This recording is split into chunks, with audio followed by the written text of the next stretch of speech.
पाककलेमध्ये तुमचं खूप खूप खूप मनापासून स्वागत। घरातल्या मंडळींनी केली खास फरमाईश। आज त्याने खायची होती कचोरी।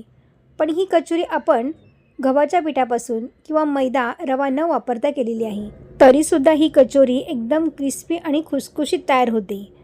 तुम्हा सगळ्यांना आवडेल अशी ही हेल्दी रेसिपी आपण आज तयार करणार आहोत। चला मग जास्तीचा वेळ न दवडता आपण लगेच रेसिपीला सुरुवात करूया। सुरुवातीला आपण कचोरीसाठी लागणारं पीठ तयार करूया। तर त्यासाठी इथे गॅसवर कढई ठेवलेली आहे। कढईमध्ये इथे मी 1.5 वाटी पाणी घेतलेलं आहे आणि त्यानंतर आपल्याला चवीनुसार मीठ घालायचं आहे आणि 1.5 वाटी पाणी घेतलं आहे, त्यामुळे 1 वाटी आपल्याला तांदळाचं पीठ घ्यायचं आहे। कचोरीचं बाहेरचं आवरण आपण तांदळाच्या पिठापासून तयार करणार आहोत, त्यामुळेच म्हटलं मी हे हेल्दीसुद्धा आहे। त्यामुळे लहान मुलांनासुद्धा ही कचोरी तुम्ही बिनधास्त देऊ शकता। शिवाय या कचोऱ्यांना आपण तळणार देखील नाही आहोत। तर आपण कशा करायचं आहे त्यासाठीच व्हिडिओ हा पूर्ण पाहत राहा।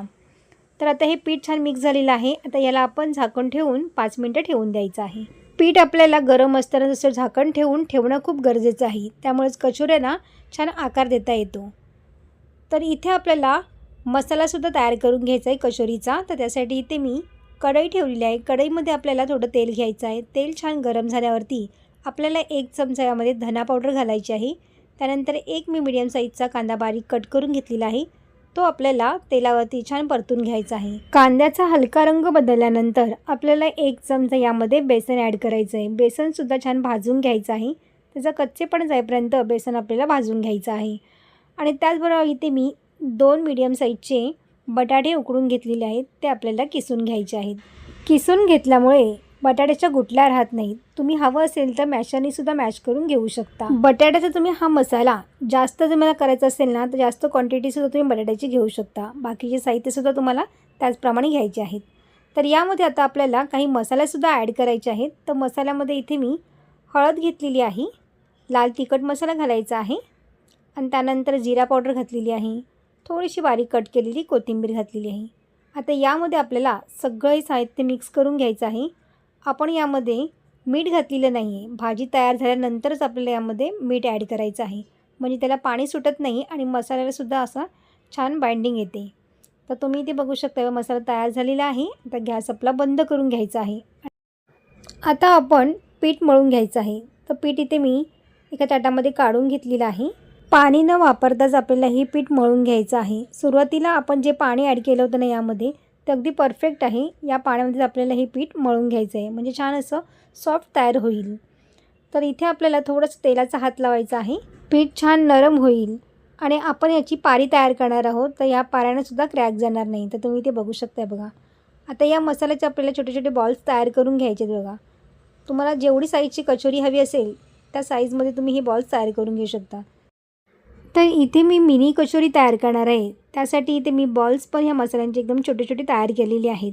तुम्हाला जर मोठ्या साईजमध्ये कचोरी हवी असेल तर तुम्ही तसे पण करू शकता। तुम्ही डीप फ्रायसुद्धा याला केलं ना तरीही चालेल, पण आपण ह्याला न तळताच या कचोऱ्या आपण तयार करणार आहोत। तर या पिठापासून आपल्याला पारी तयार करून घ्यायची आहे। तर अशा पद्धतीने जसं आपण मोदक तयार करतो ना, त्याच पद्धतीने ही पारीसुद्धा आपल्याला तयार करून घ्यायची आहे आणि हे बॉल्स याच्यामध्ये घालायचं आहे बघा। हा मसाला अशा पद्धतीने घालून घ्यायचा आहे आणि सगळ्या बाजूने अशा पद्धतीने हे पॅक करून घ्यायचं आहे। तर तुम्ही बघू शकताय बघा, अगदी सहज हे पॅक होतं बघा, अजिबातसुद्धा क्रॅक जात नाही बघा, तुम्ही पाहू शकताय बघा। तर अशाच पद्धतीने आपल्याला सगळ्या कचोऱ्या इथे ह्या करून घ्यायच्या आहेत। या कचोऱ्या करायलासुद्धा वेळ लागत नाही, अगदी पटापट या कचोऱ्या तयार होतात। तर तुम्हाला दुसरीसुद्धा एक मी करून दाखवते बघा। अशा पद्धतीने आपल्याला पारी तयार करून घ्यायची आहे। एकदमसुद्धा जाड करायची नाही आहे आणि एकदमसुद्धा पातळ करायची नाही आहे, मीडियम साईजमध्ये आपल्याला ही पारी तयार करून घ्यायची आहे। म्हणजे ह्या आपल्या कचोऱ्या ज्या असतात ना त्या फुटणार नाही, त्याला क्रॅक जात नाही। त्यामुळे आपल्या मीडियम साईजमध्येच या पाऱ्या तयार करून घ्यायच्या आहेत। तर सगळ्या कचोऱ्या मी अशाच पद्धतीने इथे मी तयार करून घेते आणि त्यानंतर अप्पे पॅनमध्ये आपल्याला थोडंसं तेल घालायचं आहे। तर या कचोऱ्या आपण डीप फ्राय किंवा शेलो फ्राय नाही करणार आहोत, तर त्या आपल्याला अप्पे पॅनमध्ये छान तळून घ्यायचे आहेत। तर तुम्ही इथे बघू शकताय बघा, अप्पे पॅनमध्ये अगदी थोडं थोडं तेल घातलेलं आहे मी आणि वरूनसुद्धा आपल्याला थोडं तेल लावायचं आहे, म्हणजेच कचोऱ्या आपल्या क्रिस्पी आणि खुसखुशीत तयार होतील। तर सगळ्या बाजूने आपल्याला ह्या कचोऱ्या अशाच पद्धतीने ह्या शेकून घ्यायच्या आहेत आणि यावरती आपल्याला झाकण ठेवायचे नाही आहे। झाकण न ठेवताच आपल्याला ह्या कचोऱ्या छान तळून घ्यायचे आहेत.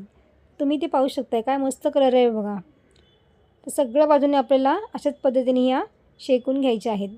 तुम्ही ह्याला तळूनसुद्धा घेऊ शकता. तळल्यामुळे सुद्धा ह्या कचोऱ्या छान एकदम क्रिस्पी तयार होतात. तुम्हाला जर हवं असेल तर तुम्ही याला तळूनसुद्धा घेऊ शकता. तर सगळ्या बाजूने आपल्याला छान अशा शेकून झालेल्या आहेत आणि तुम्ही इथे बघू शकताय बघा. मस्तपैकी याचा कलरसुद्धा काय सुंदर आला आहे बघा. तर ही कचोरी सगळ्या बाजूने छान शेकल्या गेलेली आहे. तर याला आपण काढून घेऊया. मस्त एकदम क्रिस्पी आणि खुसखुशीत तयार झालेली आहे ही कचोरी. आता गॅस बंद करायचा आहे. गरमागरम कचोरी खाण्यासाठी ती तयार झालेली आहे. तुम्ही ह्याला गोड चटणीबरोबर किंवा टॉमॅटो सॉसबरोबर सुद्धा खाऊ शकता. खूप भारी लागतात.